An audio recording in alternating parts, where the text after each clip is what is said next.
11:15 de la mañana. Le doy la bienvenida a Agustín Rossi. Él es ex jefe de Gabinete de la Nación, ex ministro de Defensa, ex candidato a vicepresidente. Agustín, ¿cómo estás? Buen día. Carla Pelliza te saluda.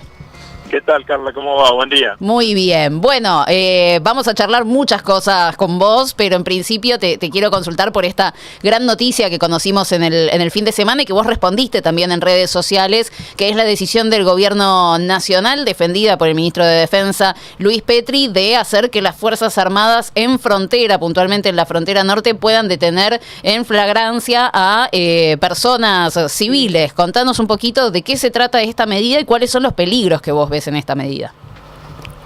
Bueno, la medida es ilegal, ¿no? Porque las Fuerzas Armadas argentinas tienen prohibido actuar en materias de seguridad interior, salvo 3 casos específicos, que son los casos que están reglamentados en la Ley de Seguridad Interior. El estado de sitio, que como todos sabemos es un decreto del presidente que tiene que tener acuerdo del Congreso, por un lado. Por el otro lado, en el caso de apoyo logístico a las fuerzas de seguridad, apoyos en materia de transporte, en materia de sanidad, en materia de intendencia, de comunicaciones. Y el tercer caso es cuando las Fuerzas Armadas son agredidas en su propio establecimiento, es decir, cuando alguien agrede un regimiento. Bueno, fuera de esos 3 casos, las Fuerzas Armadas no pueden actuar en materia de seguridad interior. La detención de personas civiles, en cualquier circunstancia, en cualquier lugar de la Argentina, es una tarea policial.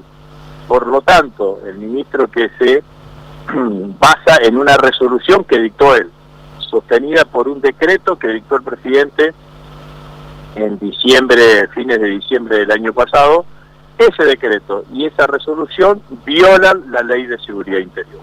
La Ley de Seguridad Interior es una norma de jerarquía superior al decreto y resolución, por eso, si los militares detienen a un civil en cualquier lugar de la Argentina, incluyendo la frontera norte, estarían cometiendo un delito. Y entonces ahí que si lo hacen, ¿no? Y cometen un delito, o sea, se pueden someter ellos mismos a un proceso judicial, a una denuncia y no tendrían ningún tipo de respaldo. El gobierno nacional, por supuesto, dice que eso no va a suceder y que ellos están ahí para sostener, pero los puede dejar en una situación realmente incómoda si ellos obedecen lo que quieren que haga el gobierno nacional.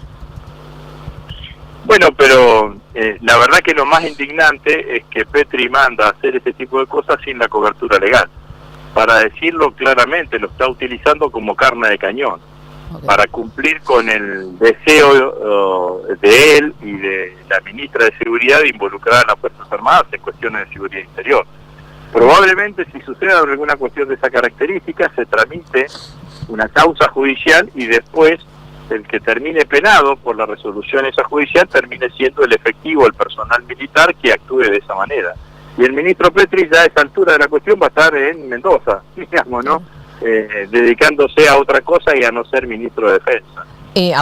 Agustín, Gaby te saluda. Te pregunto, en función de esto, imagino que alguna relación te debe haber quedado con personal militar, digamos, de tu época, y no te estoy preguntando eso y además no te pido nombres, pero ¿pudiste hablar con algunos de ellos? ¿Qué piensan de esto? ¿Qué está pasando? Y digamos, y si están en condiciones de aceptar esto que les imponen desde el Ejecutivo. Yo no hablé con nadie, digamos, ¿no? Pero claramente me puedo entender y puedo deducir que las Fuerzas Armadas, el personal militar, una gran parte de ellos está en desacuerdo. Porque ¿de dónde saca la información el periodista Daniel Santoro para publicarla en Clarín? ¿De dónde sale esa información? Santoro es un tipo que tiene diálogo con las Fuerzas Armadas y sin ninguna duda esa información no salió del Ministerio de Defensa, que además el anexo en donde estaban las reglas de empeñamiento era reservado, o sea que era una especie de un poquito menor que secreto, pero sí no estaba al acceso de cualquiera, al acceso del público. Entonces yo estoy convencido que la información que Santoro publicó, la que tuvo acceso, fue una filtración que salió de las esferas militares. Y los militares cuando dejan filtrar algo es porque no les gusta algo. Claro. Bueno, eso es lo que pasa. Y dicen estas cosas que yo estoy diciendo, ¿no? En la nota de Santoro dice claramente que el personal militar está en desacuerdo y que se siente que no tiene suficiente respaldo legal, que el respaldo legal debería ser por ley que intentó Petri el año pasado, que envió un proyecto de ley al Ejecutivo, que fue a la Comisión de Defensa a defenderlo y que no logró el consenso necesario. Ustedes fíjense que en este caso no solamente nosotros estamos en desacuerdo, los peronistas, sino que también los dos exministros de Defensa radicales, tanto Horacio Jaunarena como Ricardo López Murphy, han manifestado su desacuerdo. Entonces es un capricho de la ministra Bullrich, que además seguramente será bienvenido por quien está visitando desde anoche la Argentina, que es el jefe del Comando Sur, que es el que impulsa fundamentalmente el involucramiento de las Fuerzas Armadas en cuestiones de seguridad interior, fundamentalmente con la excusa de que hay que combatir el narcoterrorismo. Bueno, en este escenario claramente estamos, pero bueno, esta es la situación. Agustín, ahora te consulto también qué significa, ¿no? Esta visita del jefe de Comando Sur de Estados Unidos, a qué viene acá, vos ahí algo anticipabas, pero también te traslado una consulta que ayer replicaron en TN del ministro Petri, justamente, entrevistado por Jonathan Viale. Petri dice, bueno, que Rossi explique cómo llevaba adelante todo el operativo de seguridad en la frontera norte, si es que las Fuerzas Armadas no pueden detener o no podían detener a personas civiles, porque dicen estaban ahí pero no podían hacer nada, no les dejaban hacer nada. Entonces, ¿cómo hacía Rossi cuando era ministro de Defensa para desplegar todo ese operativo, todo un operativo de seguridad en la zona norte, en la frontera norte de la Argentina? Así que te consulto por las dos cosas, qué significa la visita del jefe del Comando Sur y después cómo hacías vos, ¿no? Para manejar y controlar esa frontera, teniendo en cuenta que, por supuesto, no tomaste las mismas decisiones que está tomando Petri ahora. Bueno, lo hacía cumpliendo con la ley. Yo lo que hacía era destinar un porcentaje, un escuadrón de personal militar para que patrulle aquellas zonas habitualmente deshabitadas, con poco contacto poblacional y que genere un efecto disuasivo. Y que entonces quienes querían transitar por la frontera norte de forma ilegal no transiten esos lugares que son los lugares más deshabitados por miedo a encontrarse con las Fuerzas Armadas y que utilicen los otros caminos que son los caminos custodiados por la Fuerza de Seguridad. Y si el personal veía algún movimiento sospechoso, lo que tenía que hacer inmediatamente no era actuar, sino que era informar a la Fuerza de Seguridad más cercana para que la Fuerza de Seguridad sea la que actúe. Entonces se hace cumpliendo con la ley. No es que no hacían nada, hacían lo que tenían que hacer. Dentro de la misión principal de las Fuerzas Armadas está la vigilancia y control de todo el espacio aéreo, marítimo y terrestre de la Argentina. Bueno, una de las funciones es ocupar aquellos lugares que están deshabitados o tratar de estar en aquellos lugares deshabitados, sobre todo la zona de monte, en Formosa, en Formosa y en Salta y en Jujuy. Bueno, hacíamos eso. Veíamos que si veíamos alguna situación irregular, informábamos inmediatamente a la Fuerza de Seguridad para que sea la Fuerza de Seguridad la que actúe y la que lleve adelante las cuestiones, digamos, ¿no? No hacíamos lo que está haciendo Petri, digamos, ¿no? Porque simplemente es ilegal. Entonces nosotros no íbamos a exponer al personal militar a una situación de esas características. Claramente que era así. No íbamos a usar al personal militar para contentarlo a él y a Bullrich y al jefe del Comando Sur. Bueno, esto es. Claro. ¿Qué significa la visita del jefe del Comando Sur? Bueno, me parece que el interés principal que tiene el Comando Sur de hace bastante tiempo en la Argentina son dos: los recursos naturales y la base en Ushuaia, ¿no? De hecho, tengo una información de que va a estar hoy acá en Buenos Aires y mañana va a estar en Ushuaia, que desde el punto de vista militar y desde el punto de vista geopolítico es todavía una ventaja comparativa que tiene la Argentina, la de poder tener el puerto naval o la base naval más austral del mundo en esa zona del hemisferio, con mirada hacia el Estrecho de Magallanes y ser la más cercana a la Antártida Argentina. Bueno, siempre nosotros imaginábamos que ese puerto, y así lo empezamos a hacer durante la gestión de Jorge Tayana, teníamos que hacerlo nosotros, construirlo nosotros y utilizarlo fundamentalmente y operarlo desde la Armada Argentina, con claras funciones cooperativas con el resto de las armadas del mundo, pero no entregárselo a Estados Unidos como anunció el presidente Milei cuando estaba la ex titular del Comando Sur, que era Richardson,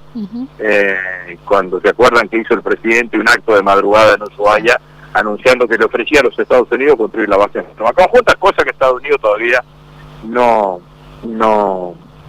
contestó, pero desde hace tiempo la mirada del Comando Sur en la Argentina es tratar de posicionarse y tratar de generar el avance chino. Entonces inventaron de que en la base iba a haber chino, nada de eso es así, siempre nosotros, cuando estábamos en el gobierno, imaginábamos una base construida por nosotros y operada por la Armada Argentina, que creo que es la decisión correcta.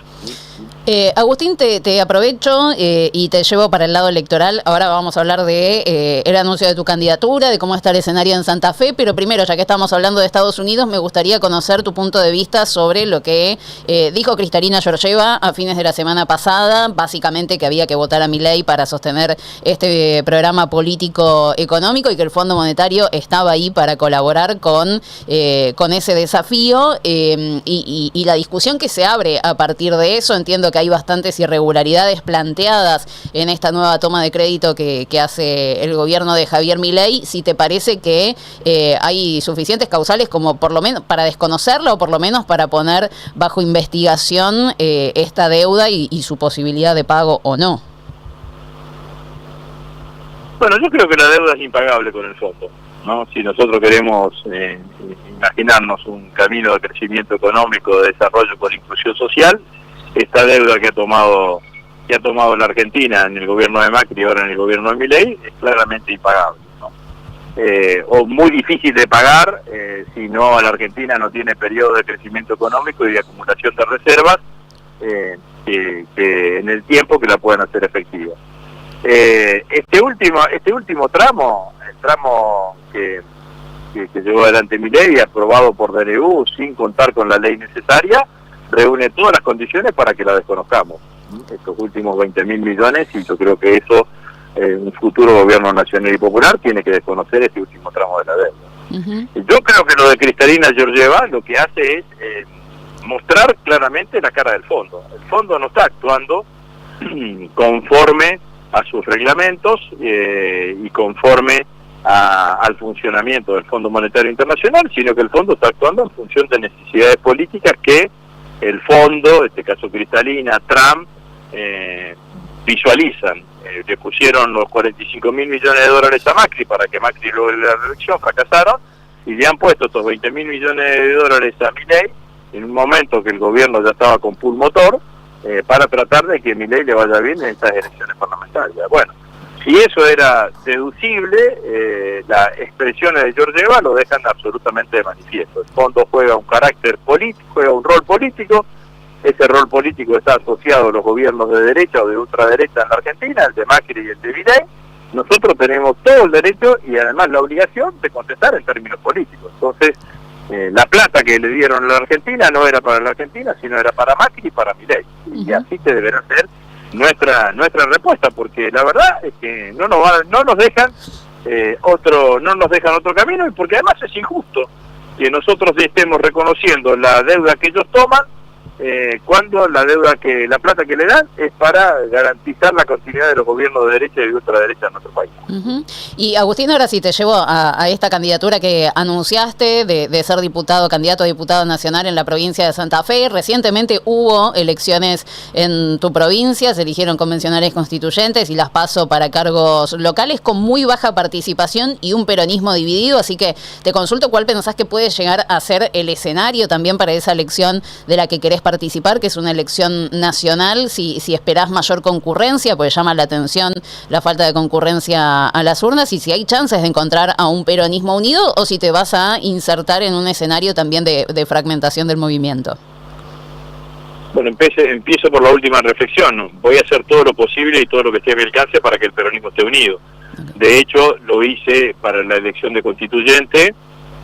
Tuvimos en algunos casos éxito no completo, pero de un peronismo que estaba dividido en 6 pedazos, quedó dividido en 2/3, una decisión mucho más chiquita, y nosotros desde el Partido Justicialista construimos la lista que mayor cantidad de votos sacó, pero bueno, pero eso no alcanza, hay que redoblar los esfuerzos y tratar de construir un escenario unitario, ¿no?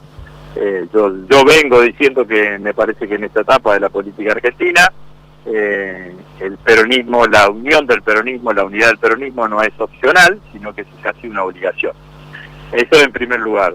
Si yo miro y unifico y sumo las distintas candidaturas que hubo con origen en el peronismo está en la provincia de Santa Fe en 27 puntos, en una elección de baja participación, claramente. Yo creo que la elección nacional de octubre va a ser de altos niveles de participación, porque es una elección que atrae claramente, porque la gente está enojada con Milei, la gente va a ir a votar en contra, creo que mayoritariamente en contra de las políticas de Milei. El escenario de Santa Fe ha quedado configurado en 3, la Libertad Avanza, por un lado, el espacio político del gobernador, que está basado en el radicalismo y en el socialismo, que es Unidos, y nosotros el peronismo. Ahora, el sentimiento anti-Milei, las opiniones anti-Milei en la provincia de Santa Fe orillan casi el 50%. Si nosotros hacemos una lista de unidad y somos capaces de representar seriamente a ese sentimiento opositor que existe en la provincia de Santa Fe, creo que estamos en condiciones de ganar las elecciones en octubre, y ahí sí va a estar puesta toda mi energía. Agustín, te agradecemos mucho como siempre por estos minutitos con nosotros. Bueno, muchas gracias, que sigan bien. Un abrazo grande. Agustín Rossi, ex jefe de gabinete de la Nación, ex ministro de Defensa, charlando con nosotros sobre esta decisión del gobierno nacional de hacer que las Fuerzas Armadas en la frontera norte de la República Argentina puedan detener a personas civiles, algo que manifiesta Agustín Rossi, que estuvo desempeñándose en el cargo que hoy ocupa Luis Petri. Es completamente ilegal y hay formas dentro de la ley para poder garantizar la seguridad en la frontera. Y después lo que me parece que vamos recopilando, ¿no?, de distintos dirigentes, y Rossi lo dijo más que súper claro, están dadas todas las condiciones para que el peronismo en un eventual futuro gobierno desconozca esta deuda que Javier Milei tomó con el Fondo Monetario Internacional y le diga al organismo de crédito: nosotros no te la vamos a pagar, discúlpame, pero hay muchísimas irregularidades. 25 minutos nos separan de las 12, 25 minutos tienen ustedes para votar la burrada del día.